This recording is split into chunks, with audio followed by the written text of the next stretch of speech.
All right, let's jump straight into this explainer and completely shatter the illusion that running a delivery business is as simple as moving a cardboard box from point A to point B. I mean, it's a transaction so basic that humans were doing versions of it way before we even had paved roads. You take a box, you drive it somewhere, and you collect a fee. Sounds super easy, right?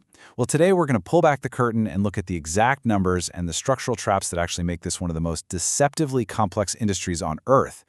To really grasp the scale of the temptation here, just look at this number. The courier and delivery services industry is projected to generate a staggering $195 billion in revenue in the United States alone in 2026. And yeah, that's billion with a B. That massive pie makes the whole industry look incredibly lucrative from the outside, which obviously draws in thousands of fresh entrepreneurs every single year who are desperate for a slice. So, that brings us to the absolute billion-dollar question we're tackling today.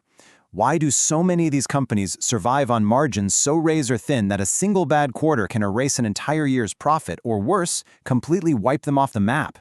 The gap between how obvious the concept looks from the outside and how brutal the economics actually are on the inside is just massive. And unfortunately, that gap is always paid for right out of the operating margin. You know the drill. It usually starts with this insultingly simple business plan you might have in your head. Buy a van, hire a driver, collect a fee. It's the classic logic of a single guy with a company name slapped on the side of a door. But here's the thing. A single van isn't a real business.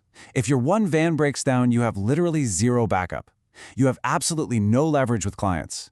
To actually survive, to hold down a real contract and absorb a rough week, you need a fleet. And building a fleet changes absolutely everything. But before you even think about building that fleet, you've got to totally shift your mindset. You see, you aren't actually selling transportation. What you're really selling is a guarantee. You're selling the ironclad promise that the box will arrive on time, totally undamaged, at the correct address every single time. And that applies regardless of what fuel costs this week or how many drivers called out sick. The core service is reliability. The truck is just a tool to get there. So every single decision you make either reinforces that guarantee or slowly chips away at your survival. And let's talk about the cost just to exist. These steep, fixed costs required to operate as a legitimate business are, frankly, staggering. For a pretty modest 10-van fleet, you're looking at dropping anywhere up to $500,000 just to get the vehicles. Then, commercial insurance is going to run you up to $30,000 annually. Add in mandatory Department of Transportation numbers or operators licenses, where, by the way, a single slip-up can hit you with a $10,000 fine. So you've basically spent hundreds of thousands of dollars, and you haven't even printed a single shipping label or paid a single driver yet.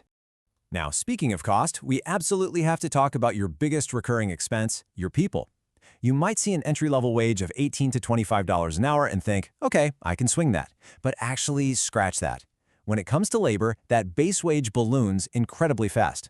Once you pile on mandatory payroll taxes, overtime for those weekend deliveries, workers' comp, and health insurance, your actual fully loaded cost jumps up to $25 to $30 per hour. For a crew of 10 drivers, you're looking at up to $300,000 a year in labor alone. Plus, you're not just hiring in a vacuum. You are actively competing for talent against absolute giants. Just for some context here, following their 2023 union deal, top-tier UPS delivery drivers can pull in up to $49 an hour in wages. When you factor in the healthcare and pension benefits, their total compensation packages can actually reach up to $170,000 annually.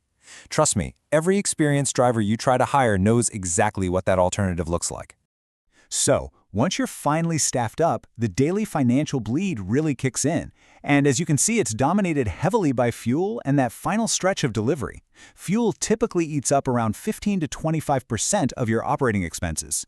It's a massive expense that basically stalks your business everywhere, every single day, and it is almost completely outside your ability to control. Honestly, fuel is literally a daily nightmare. Just look back at the first half of 2022. The national average diesel price in the U.S. spiked from $3.78 a gallon in January to over $5.80 by June. That's a 53% price hike in just 6 months. A lot of independent operators who were locked into fixed-rate client contracts had to absorb that entire cost out of pocket. Unsurprisingly, a bunch of them ended that year with zero profit. So how do the big guys survive that? Well, they use this exact mechanism, a fuel surcharge. Large carriers like FedEx and UPS use this to protect themselves by adjusting it weekly based on national averages, passing the shock directly over to the customer. Small, independent operators who fail to write this into their contracts, they just silently eat the cost every time diesel ticks upward. It's truly one of the most fatal structural mistakes an independent courier can make. Next up is a number that basically never shows up in any startup business plan. $17.20. That is the exact, literal financial bleed of one single, failed first-attempt delivery in the US. Think about it. A driver pulls up, nobody's home for a signature-required package, they drive it all the way back to the depot, and then they have to reattempt it the very next day. You are burning fuel twice, eating up driver time twice, and generating absolutely zero extra revenue for the hassle.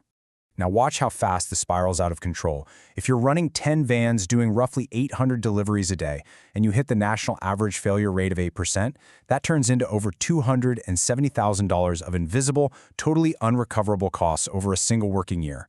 One failed delivery literally wipes out the profit margin from 2 or 3 successful ones. A bad week of elevated failures isn't just a minor headache, it is a full-blown structural financial event. At this point, you might be thinking, okay, so what about becoming an Amazon delivery service partner? Doesn't that solve the volume and contract issues? Well, if you think partnering up as an Amazon DSP is a safe harbor, you really need to think again.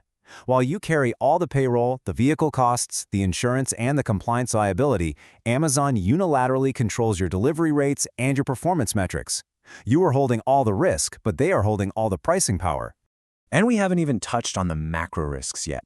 Structural shocks can build up completely silently over time and then just wreck your economics overnight. Take the UK's supply chain crisis in 2021 as a perfect example. The pandemic totally paused heavy truck driver training. Then Brexit suddenly removed 16,000 EU drivers from the workforce. The existing workforce was already aging out. Bam! Suddenly salaries spiked 35%, careers locked into fixed-rate contracts were forced into bankruptcy, and not because of bad management, but because a decade of silent structural shifts arrived literally all at once. Which brings us to what I like to call the most dangerous zone of all, the last mile trap. The last mile consistently accounts for 50 to 60% of your total transportation costs. Why? Because you completely lose the efficiency of moving thousands of boxes together on one massive truck. An urban delivery might cost $10 to execute, but if you're driving 5 minutes between houses in some sprawling suburb, that exact same delivery costs you $30 to $50. If you're only charging the client $12, you are literally subsidizing your customer's shipping right out of your own pocket. So what's the fix? The only real antidote to the last mile trap is density. You absolutely must have enough packages clustered tightly enough in a specific area that your driver basically never stops moving. A UPS driver can knock out 150 stops in a single shift solely because of extreme density. Without it, your driver might only hit 25. Listen, if you don't have density, you aren't competing with the big guys, you are just losing money way more efficiently than you were yesterday. To really see what this kind of volatility means for a standard 10-van business, let's compare 2 scenarios. Look at this massive $660,000 difference. It's the exact same 10 vans, the same drivers, the same routes. But in scenario 2, maybe you didn't have a fuel surcharge when diesel spiked. Your biggest client suddenly dropped their volume by 40%, your failure rate ticked up just a bit, and a van needed a whole new engine. That's it. Just a few external variables completely vaporize your margins, dragging you from a highly profitable $700,000 down to a brutal survival mode $40,000. And look, even the absolute giants are operating on razor-thin margins here. FedEx posted over $60 billion in revenue in 2024, but their operating margin was just 7.9%. Let that sink in. That means 92.1 cents of every single dollar they earn goes straight back into fuel, fleet maintenance, and labor just to keep their delivery promises. Survival in this industry deeply rewards the operator who has the structural discipline to move packages reliably through pure chaos, not just the one who simply moves the most boxes. So at the end of the day, running a career company isn't really about driving at all. It's about making thousands of correct financial and operational decisions before a package ever even leaves the depot. You really have to ask yourself, are you building a resilient system, or are you just rolling the dice against the cost of diesel?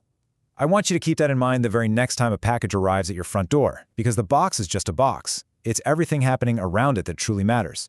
Thanks so much for joining me for this explainer, and I'll catch you guys next time.